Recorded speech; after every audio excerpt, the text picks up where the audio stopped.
Hi everyone, welcome my YouTube channel Digital Coachwa. Friends, data entry accounting এর জন্য form fill up চলছে। কারা কারা ফর্ম ফিল আপ করতে পারবে, কবে লাস্ট ডেট, কি কোয়ালিফিকেশন লাগবে, বয়স সীমা কি লাগবে, সম্পূর্ণ কিন্তু এই ভিডিওর মাধ্যমে স্টেপ বাই স্টেপ আপনাদেরকে ইনফরমেশন প্রোভাইড করানো হবে। তার আগে আমার ইউটিউব চ্যানেলকে লাইক ও সাবস্ক্রাইব করে নেবেন এরকম নতুন নতুন জব আপডেট পাওয়ার জন্য। তো ফ্রেন্ডস, ডাটা এন্ট্রি আর যে অ্যাকাউন্টিং যে ফর্ম ফিল আপ চলছে, এটা হচ্ছে দার্জিলিং ডিস্ট্রিক্টে ফর্ম ফিল আপ চলছে। এটার জন্য আপনারা সবাই ফর্ম ফিল আপ করতে পারবেন, যে কোনো ওয়েস্ট বেঙ্গল বা ইন্ডিয়ান নাগরিক হলে আপনারা এই ফর্ম ফিল আপ আপনারা সবাই করতে পারবেন। তো আপনাদের ফর্ম ফিল আপ করার জন্য কিন্তু এই যে অফিসিয়াল ওয়েবসাইট রয়েছে, এই অফিসিয়াল ওয়েবসাইটে আপনাদেরকে আসতে হবে। আসার পর আপনারা এখানে নিচের দিকে স্ক্রল করবেন। নিচের দিকে স্ক্রল করলে আপনারা এখানে দেখতে পাবেন যে জবের যে নোটিফিকেশন রয়েছে, এখানে আপনারা এই বক্সে দেখতে পাবেন। একবার দেখবেন এখানে যে 4 নম্বর যে অপশন রয়েছে, notification for recruitment of accounting and data entry operator for Rupashree প্রকল্প আন্ডার ডিপিএমইউ শিলিগুড়ি। যে শিলিগুড়ি রয়েছে ডিপিএমইউ তে, সেখানে কিন্তু ডাটা এন্ট্রি অপারেটর যে অ্যাকাউন্টিং রয়েছে ফর্ম ফিল আপ চলছে। তো কারা কারা করতে পারবে সেটা চেক করার জন্য কিন্তু এই যে অফিসিয়াল নোটিশটা রয়েছে সেটাতে আমরা ক্লিক করে নেব। এখানে ক্লিক করলে যে নোটিশটা রয়েছে, নোটিশটা কিন্তু ওপেন হয়ে যাবে। এখানে দেখবেন যে পোস্টের নাম যে অ্যাকাউন্টিং রয়েছে এসডিও অফিসে শিলিগুড়িতে, টোটাল একটা ভ্যাকেন্সি রয়েছে। 18 থেকে 40 বছরের মধ্যে হতে হবে, তাহলে কিন্তু এর জন্য অ্যাপ্লাই করতে পারবেন। এর কোয়ালিফিকেশন লাগবে আপনাকে কমার্স গ্রাজুয়েট বা অনার্সের থাকা লাগবে, তাহলে কিন্তু এর জন্য অ্যাপ্লাই করতে পারবেন। তার সাথে আপনার ওয়ার্কিং যে নলেজ থাকতে হবে, কম্পিউটার নলেজ থাকতে এমএস ওয়ার্ড এর, এছাড়া আপনাকে বলেছে সিট বা টেলি যে প্রেজেন্টেশন রয়েছে সেগুলো আপনাদেরকে জানা থাকা লাগবে, তাহলে কিন্তু এর জন্য এলিজিবল। এছাড়া 3 বছরের আপনার এক্সপেরিয়েন্স থাকতে লাগবে, সে গভর্নমেন্ট হোক আর এনজিও থেকে হোক না কেন। এছাড়া আপনার যে মাসে যে পে করবে আপনাকে 15,000 টাকা করে মান্থলি আপনাকে কিন্তু পে করবে।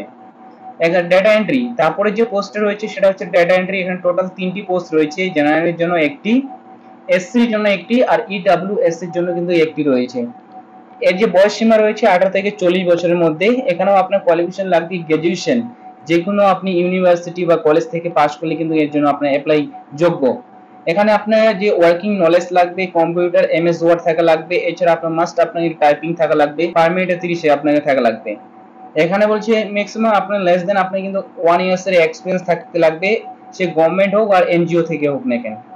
এর পার মান্থ স্যালারি থাকবে 11,000 টাকা করে। এবার বলা হয়েছে জব রেসপন্সিবিলিটি, আপনার যে জব করার সময় যে আপনার যে দায়িত্ব থাকবে, এখানে বলা হচ্ছে আপনার কি কি দায়িত্ব থাকবে।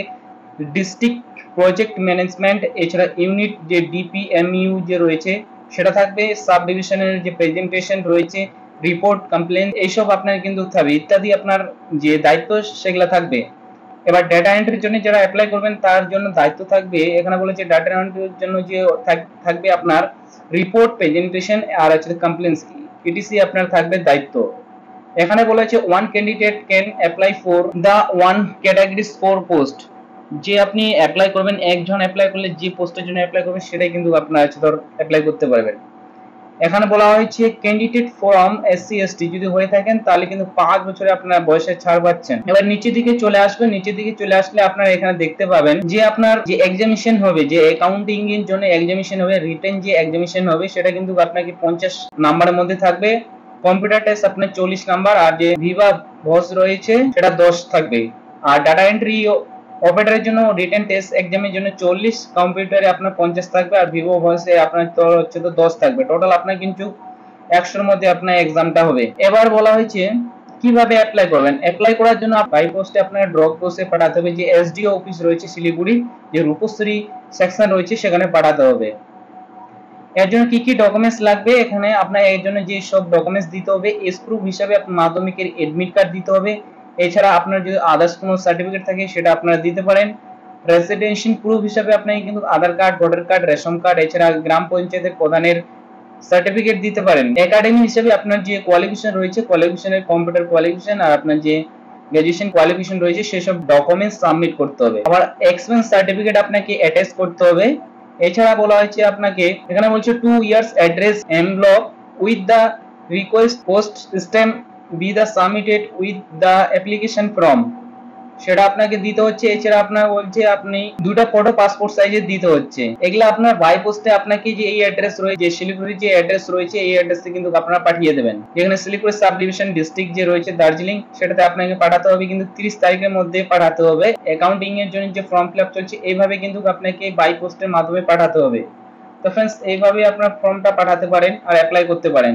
তো फ्रेंड्स আমার যদি ভিডিও ভালো লেগে থাকে তো প্লিজ আপনারা কিন্তু লাইক আর সাবস্ক্রাইব করে নেবেন এরকম নতুন নতুন জব আপডেট পাওয়ার জন্য। Thank you watching my video.